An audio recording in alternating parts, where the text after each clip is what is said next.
సింహం వారికి కనుక చూసుకున్నట్లయితే మీకు సప్తమ స్థానంలో కుజుడు రాహు కలిసి ఉన్నారు. అష్టమంలోకి వెళ్తున్నాడు. నెక్స్ట్ కుజుడు శనితో కలుస్తాడు. ఎప్పుడు 2 ఏప్రిల్ నుంచి అక్కడ ఒక 45 రోజులు ఉంటాడు. అంటే ఆల్మోస్ట్ మిడిల్ ఆఫ్ ది మే వరకు ఉంటాడు అక్కడ. మరి ఈ యొక్క కాంబినేషన్ వల్ల మీకు కలిగే ఫలితాలు ఏమిటి, ఎటువంటి విషయాల పట్ల మీరు జాగ్రత్తగా ఉండాలి, ఏ దేవతా ఆరాధన చేయాలి అనేటువంటి అంశాలు చెప్తుంది నేనైనప్పటికీ చెప్పిస్తుంది సాక్షాత్ లలిత అమ్మవారిగా భావిస్తూ. ప్రధానంగా ఇక్కడ గమనించినట్లయితే ఈ సింహం వారికి రాశిలో కేతు ఉన్నాడు. ఇది ఒక రకంగా చెప్పాలంటే ఆధ్యాత్మిక యోగాన్ని, విరక్తిని, వైరాగ్యాన్ని, గొప్ప జ్ఞానాన్ని కూడా ఇస్తుంది మీకు. కానీ సప్తమంలో ఏర్పడినటువంటి కుజరాహువుల యొక్క ప్రభావం, దీనివల్ల మీరు తీసుకోవాల్సిన జాగ్రత్త ఏమిటంటే వివాహ నిర్ణయాలు, పార్ట్నర్షిప్స్గా ఎవరైనా తీసుకుంటున్నాం మీ లైఫ్లోకి, మీరు ఇన్వైట్ చేస్తున్నారు, లేకపోతే ఫలానా వ్యక్తిని వివాహం చేసుకుందామని అనుకుంటున్నారు, ఇటువంటి విషయాల్లో ఖచ్చితంగా జాగ్రత్తగా ఉండాలి. ఎందుకంటే మీ గతంలో లగ్నంలో చంద్రగ్రహణము, సప్తమంలో సూర్యగ్రహణం జరిగింది. ఇది మీకు తెలుసు. అంటే గ్రహణాలు లగ్న సప్తమాల్లో జరిగాయి. దాంతోపాటు ఇప్పుడు సప్తమ స్థానంలో కుజరాహువులు ఉన్నారు. కాబట్టి మీరు ముఖ్యంగా ఏదైనా సామాజిక కార్యక్రమాల్లో పాల్గొనేటప్పుడు, ఒక స్టేజ్ మీద మాట్లాడేటప్పుడు, అదే కాకుండా యూట్యూబ్లో మనకు చూడండి ఒక్కోసారి మనం కొన్ని విషయాల మీద మనం మాట్లాడుతూ ఉంటాం. అటువంటి విషయాలలో ఖచ్చితంగా జాగ్రత్త వహించాలి, గుర్తుపెట్టుకోండి. అలాగే ఈ కుజుడు అష్టమ స్థానంలోకి వెళ్తాడు, శనితో కలుస్తాడు. అది ఎప్పటి నుంచి 2 ఏప్రిల్ 2026 నుంచి ఒక 45 రోజుల పాటు ఉంటాడు. అలాంటి సమయంలో మీరు తీసుకోవాల్సిన జాగ్రత్త ఏంటంటే, ఒకటి వాహనాల మీద వెళ్ళేటప్పుడు జాగ్రత్త, తాతగారి ఆస్తి విషయంలోని జాగ్రత్త పడాలి. మరియు మరొక విషయం ఏంటంటే ఏదైనా రీసెర్చ్ చేసేటప్పుడు కొంత జాగ్రత్తగా ఉండండి. అలా సడన్ నిర్ణయాలు తీసుకుంటూ ఉంటాం. ఒక్కోసారి చూడండి ఆకస్మికంగా అయ్యో సడన్గా ఏదో నిర్ణయం తీసేసుకున్నానండి, అప్పటికప్పుడు నేను ఈ యొక్క విషయం అనుకున్నాను, దీనివల్ల ఇలా జరిగింది అంటుంటాం చూసారు. అంటే అష్టమంలో కనుక 2 పాపగ్రహాలు ఉన్నప్పుడు మనం చేసే పనులు ఏమిటంటే సడన్గా ఇంట్లో వాళ్ళు చెప్పం, ఎవరికి చెప్పం, సడన్గా తీసేసుకున్నాక ఇంట్లో వాళ్ళు కానీ చుట్టాలు కానీ అయ్యో ఎందుకు ఆ నిర్ణయం తీసుకున్నాం అంటూ ఉంటాం. కాబట్టి ఇమ్మీడియట్లీ యాక్షన్, ఆకస్మికంగా. అయితే ఇక్కడ మీకు ఇంకొక ప్లస్ ఏమిటంటే అష్టమ శని యొక్క ప్రభావాన్ని కుజుడు కంట్రోల్ చేస్తాడు. అక్కడ మీ లగ్నానికి శుభుడు కదా, చతుర్థ భాగ్యాధిపతి కదా, ఆయన శని దగ్గరికి వెళ్తున్నప్పుడు ఏమవుతుందంటే అష్టమ శని ప్రభావం చాలా అంటే చాలా మటుకు తగ్గుతుంది. కానీ వాహనం మీద వెళ్ళేటప్పుడు ఈ 2 డిఫరెంట్ కాంబినేషన్స్, డిఫరెంట్ ఎనర్జీస్, ఈ 2 కూడా ఆస్ట్రాలజీ అంతా కూడా ఎలా ఉంటుందంటే డిఫరెంట్ ఎనర్జీస్ కలిస్తే ఎటువంటి ఫలితాలు వస్తాయనే దాని మీద ఉంటుంది. ఇక మీరు నిత్యము చేయవలసిన దేవతారాధన ఏమిటి అంటే చండీ పారాయణం చేయండి, దక్షిణామూర్తి యొక్క స్తోత్ర పఠనం చేయండి, అన్ని విధాలా మీకు బాగుంటుంది. అయితే ఇదే కాంబినేషన్ మీ పర్సనల్ చార్ట్లో ఉంటే ఏమిటి అనేది తెలుసుకోవాలి. సర్వసాధారణంగా కుజరాహు ఈజ్ అతి కోపము, అగ్రెసివ్ నేచరు, హైపర్గా ఉండేటువంటిది, శక్తివంతంగా ఉండేటువంటి కాంబినేషన్. కుజా శని కూడా అంతే. అంటే ఏమిటి, కర్మకారకుడైనటువంటి శనికి మన ఎనర్జీ కారకుడైనటువంటి కుజుడు కనెక్ట్ అయ్యాడు. సో కర్మ ఈజ్ ఎనర్జెటిక్ కర్మ, అగ్రెసివ్ కర్మ, అగ్రెసివ్ నేచర్ దీన్ని ఇస్తూ ఉంటుంది. అయితే మరి అందరికీ ఈ యొక్క కాంబినేషన్ అనేటువంటిది ఇబ్బంది ఇవ్వాలా ఏమిటి అంటే ఇక్కడ మనం ఒక్కొక్క దాన్ని బట్టి చూసుకోవాలి. ఉదాహరణకి లగ్నంలో ఉన్నాడు అనుకోండి కాంబినేషన్ మీకు, అప్పుడు వాళ్ళ జీవులు అంటే వాళ్ళ యొక్క తత్వం అనేటువంటిది కంప్లీట్గా కొంత చిన్న విషయాలకి అగ్రెసివ్నెస్ రావడము. హెల్త్ పాయింట్ ఆఫ్ వ్యూలో చూసుకుంటే కనుక ఈ యొక్క శని కుజులు కానీ కుజరాహువులు కానీ ఉన్నప్పుడు కొంచెం బీపీ లెవెల్స్ పెరగడం ఇట్లాంటివి ఇస్తూ ఉంటుంది. ఇది ఒక్కొక్కసారి లగ్నాధిపతితో కలిసి ఉన్న లగ్నాన్ని చూస్తున్నా ఈ యొక్క కాంబినేషన్ ఇస్తూ ఉంటుంది, గుర్తుపెట్టుకోండి.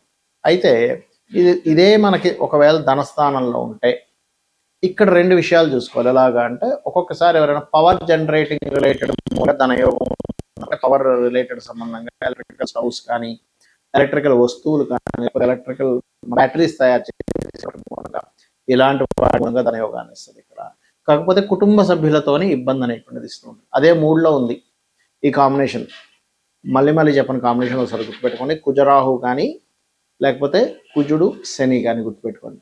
సో 3లో ఉన్నప్పుడు మాత్రం కొంచెం అన్నదమ్ములతో గొడవలు ఇస్తుంది. కానీ మీకున్నంత ధైర్యం ఎవరికీ ఉండదు, అంత అద్భుతమైన ధైర్యాన్ని ఇస్తుంది.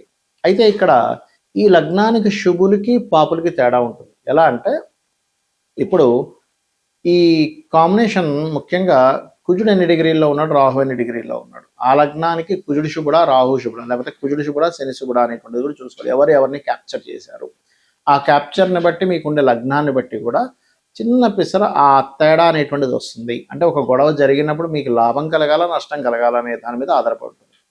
సో ఈ 4వ స్థానంలో ఉన్నదనుకోండి ఎవరికైనా కుజుడు రాహు కానీ లేకపోతే కుజుడు శని కానీ, అప్పుడు వారికి ఏంటంటే వాళ్ళు ప్రాపర్టీస్ తీసుకునేటప్పుడు వాళ్ళ పేరు మీద తీసుకోకూడదు. ఇంట్లో జీవిత భాగస్వామి పేరు మీద కానీ సంతానం పేర్ల మీద కానీ తీసుకోవాలి ఎప్పుడైనా సరే. ఎందుకంటే ఇక్కడ ఈ కాంబినేషన్ ఒక్కొక్కసారి కొన్ని చూడండి మోసపోవడాలు లేకపోతే కొన్ని గొడవలు జరగడాలు ఈ ప్రాపర్టీ మీద ఇస్తూ ఉంటుంది. ఇక పంచమం అయితే సంతానంతో కొంత గొడవలు ఉంటుంటాయి, అదేవిధంగా ఫ్రెండ్స్తో గొడవలు ఉంటాయి, షేర్ మార్కెట్ మూలంగా వీళ్ళు ఇబ్బంది పడతారు అనేటువంటిది అర్థం చేసుకోవాలి. 6లో కనుక ఈ కాంబినేషన్ ఉంటే టఫెస్ట్ ఫైట్ అంటే ఏమిటంటే మీరు ఎంత స్ట్రాంగ్గా ఉంటారంటే అసలు అర్థం కాదు అవతలడికి, బాబా ఇంత స్ట్రాంగ్ ఏంటారా మనిషి అని. 6th హౌస్ ఈజ్ పరాక్రమ స్థానంగా మరియు శత్రు నాశన స్థానంగా చెప్తారు. అందుకే పాపగ్రహాలు 6లో ఉన్న వాళ్ళతో ఎక్కువ శత్రుత్వాలు పెట్టుకోకూడదని శాస్త్రం. ఇక 7వ స్థానంలో కనుకుంటే మాత్రం జీవిత భాగస్వామితో వివాహం అయ్యేటువంటి అంశాలని పార్ట్నర్స్తోని గొడవలు జరుగుతుంటాయి. లగ్నం నుంచి అష్టమంలో ఉన్నప్పుడు తాతగారి ఆస్తి విషయంలో గొడవలు రావడము, తాతగారి ఆస్తి మీరు యాజ్ ఇట్ ఈజ్గా తీసుకోకుండా అమ్మేసి ఇంకోటి కొనుక్కోవడం చేస్తూ ఉండాలి. భాగ్యంలో ఉన్నప్పుడు తండ్రి గారికి కాస్త అగ్రెసివ్ నేచర్ ఉండడము, అదేవిధంగా తండ్రి గారికి గమనించుకున్నట్లయితే తనకి కొంచెం బీపీ లెవెల్స్ ఇవి ఉంటే కాస్త జాగ్రత్తగా ఉండాలి. అలాగే లాంగ్ జర్నీస్ చేసేటప్పుడు కొంత జాగ్రత్తగా ఉండాలి. ఇంకోటి కాంబినేషన్ 4లో ఉన్నప్పుడు అష్టమంలో ఉన్నప్పుడు కూడా కొంత యాక్సిడెంట్స్ కూడా ఇస్తుంది. దశమంలో ఉంటే వృత్తిలో రాక్షసుల్లా పనిచేస్తారు. అదేవిధంగా ఏంటంటే అతనంటే బాబోయ్ ఆయనంటే కెరియర్లో చాలా ఇదండి, లేకపోతే కెరియర్లో ఒక్కోసారి ఏమవుతుంటుంది అంటే కొలీగ్స్తో గొడవలు అవుతూ ఉంటాయి. ఇక లాభంలో ఉంటే అన్ని రకాల లాభాలు ఇస్తాయి 2 పాపగ్రహాలు ఉన్నప్పుడు. వ్యయస్థానంలో ఉన్నప్పుడు మాత్రం విదేశాలకు వెళ్ళి అక్కడ ఇబ్బంది పడడము, లేదా మ్యారిటల్ లైఫ్ కొంత డిస్టర్బెన్సెస్గా ఉండడం ఆఫ్టర్ మ్యారేజ్ తర్వాత జరుగుతూ ఉంటుంది. అదేవిధంగా తండ్రి గారు ఆస్తిపరంగా కూడా చూసుకుంటాం 12వ స్థానం అనేటువంటిది. అయితే ఇక్కడ మీరు అర్థం చేసుకోవాల్సిన విషయం ఏంటి అంటే ఇటువంటి కాంబినేషన్ మీ పర్సనల్ చార్ట్లో ఉంది, వెంటనే భయపడిపోవడం కాకుండా మీకు అసలు ఆ దశలు వచ్చాయా లేదా చూసుకోండి. ఆ మహాదశలు అనేవి రాకుండా ఏదో అయిపోతుందేమో, అమ్మో ఏదో మనకి కాంబినేషన్ ఉంది కాబట్టి అని అనుకోకండి. ఒకటి మహాదశలు అంతర్దశలు రావాలి. మహాదశ లేదు, చిన్నప్పుడే అయిపోయింది, దాని ప్రభావం ఉండదు. Point number 1. రెండవది అక్కడ అసలు అది యాక్టివ్ అవ్వదు ఒక్కోసారి, అంటే పోర్ట్ఫోలియోస్ ఏది కూడా దానికి కనెక్టివిటీలో ఉండవు. అలాంటప్పుడు కూడా ఏమీ కాదు, గుర్తుపెట్టుకోండి. అదేవిధంగా మీరు అగ్రెసివ్గా ఉంటేనే అది యాక్టివ్ అవుతుంది. మీరు అగ్రెసివ్ నేచర్ తగ్గించుకుంటే కూడా అది యాక్టివ్ అవ్వదు, గుర్తుపెట్టుకోండి. ఫర్ ఎగ్జాంపుల్ 3లో ఉంది, కమ్యూనికేషన్స్ ద్వారా గొడవలు రావాలి, కానీ మీరు దాన్ని అర్థం చేసుకొని అస్సలు మీరు అగ్రెసివ్ నేచర్ని అసలు ప్రదర్శించకుండా చాలా కూల్గా సిచ్యువేషన్స్ అర్థం చేసుకుని ఉంటే అది యాక్టివ్ అవుతుంది. ఎప్పుడు కూడా మన యొక్క యాక్టివిటీస్ మీద గ్రహం యాక్టివ్ అవుతుంది, గుర్తుపెట్టుకోండి.